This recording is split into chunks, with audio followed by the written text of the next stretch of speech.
Moscow, August 15.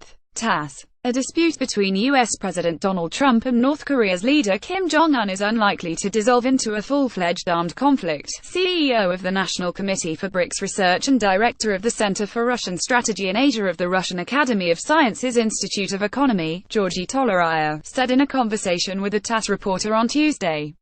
What is going on between North Korea and the U.S. is a psychological and information attack. You see, everyone is used to loud statements from North Koreans, and their threats to turn everyone into a nuclear ash do not surprise anyone anymore, he said. However, when President Trump started assimilating to this rhetoric, everyone got tense, especially after Obama's usual policy of strategic patience. Still, this is now just a dispute between two politicians with a similar disposition. According to the expert, the joint statement by U.S. Secretary of State Rex Tillerson and Secretary of Defense James Mattis published in The Wall Street Journal on Sunday demonstrates the intention for talks, though not the most explicit one, which should be given attention to, as the most important thing today is to observe the agreement on a double freeze to avoid further escalation of tension in the region. The expert also stressed that it is important for both countries to start a dialogue, though the bilateral dialogue may not be constructive, as there will be no guarantees of the agreement's implementation.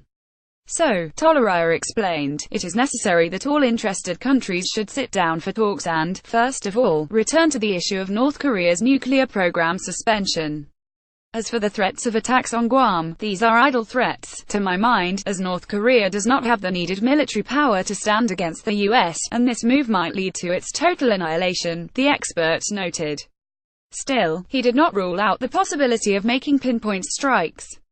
It is possible, of course, that the U.S. shoots down the North Korean missile during the launch, for example, or some of the sides sink the other's vessel, and this will become a deadline then, an appeal to finally sit down for talks, the Eastern scholar explained. According to Tolaraya, the main task facing the Pyongyang regime is to unite two Koreas and, in case North Korea continues expanding its potential and advances to Seoul, the United States will hardly interfere, because, as de Gaulle said, the U.S. won't sacrifice Los Angeles and New York for